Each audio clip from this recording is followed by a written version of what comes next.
जय श्री राधे दोस्तों। आशा करती हूँ आप सब स्वस्थ होंगे और अच्छे होंगे। तो आइए सुनते हैं आज की कहानी। महाराज युधिष्ठिर कौरवों को युद्ध में पराजित करके समस्त भूमंडल के एक छत्र सम्राट हो गए थे। उन्होंने लगातार 3 अश्वमेध यज्ञ किए।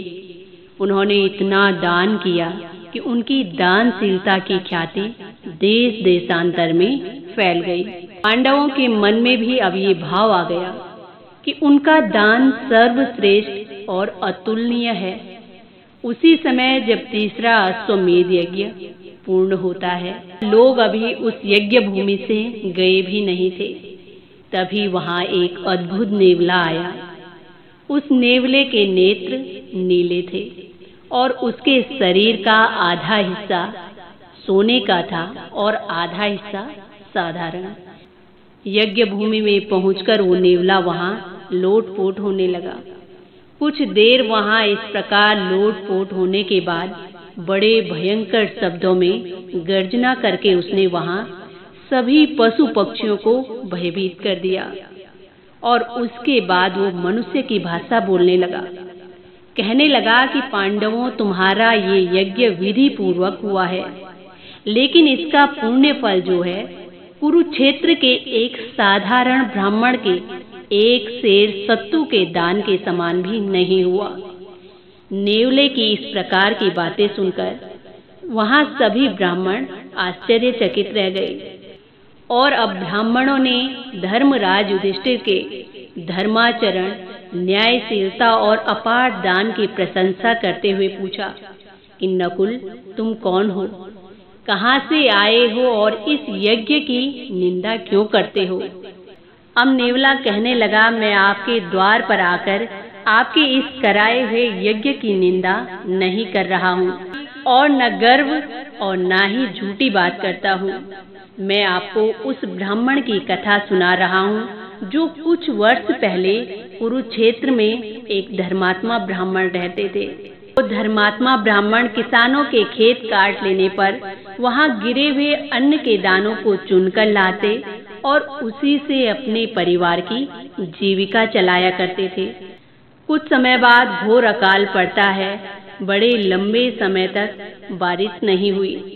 खेतों में कहीं अन्न का दाना नहीं हुआ। ब्राह्मण के पास ना तो कोई संचित धन था और ना ही संचित अन्न। अब ब्राह्मण को अपने परिवार के साथ प्रतिदिन उपवास करना पड़ता था, क्योंकि खाने के लिए कुछ भी नहीं था।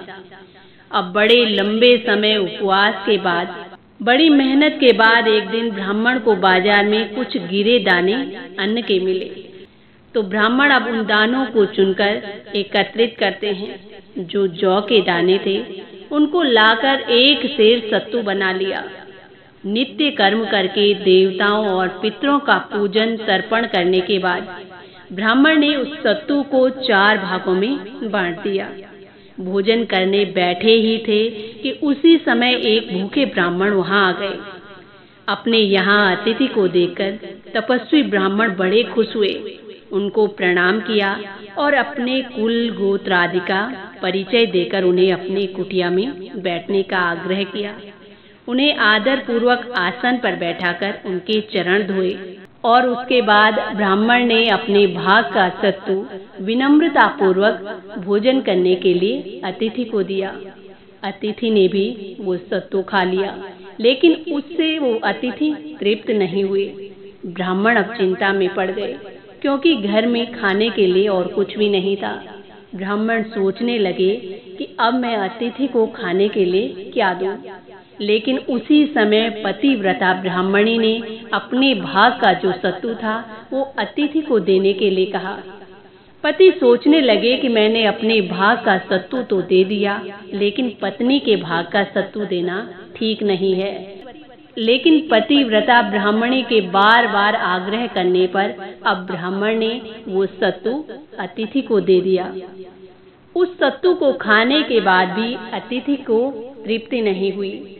तो अब ये सब देखकर ब्राह्मण के पुत्र और पुत्रवधू ने भी अपने हिस्से का जो सत्तू था वो अतिथि को देने के लिए आग्रह किया। और जब पुत्र और पुत्रवधू भी बार बार आग्रह करते हैं तो अब ब्राह्मण ने उन दोनों के हिस्से का सत्तू भी अतिथि को अर्पित कर दिया। उन धर्मात्मा ब्राह्मण का ये त्याग देखकर अतिथि बड़े प्रसन्न हुए। वो ब्राह्मण की उदारता और दानशीलता की प्रशंसा करने लगे।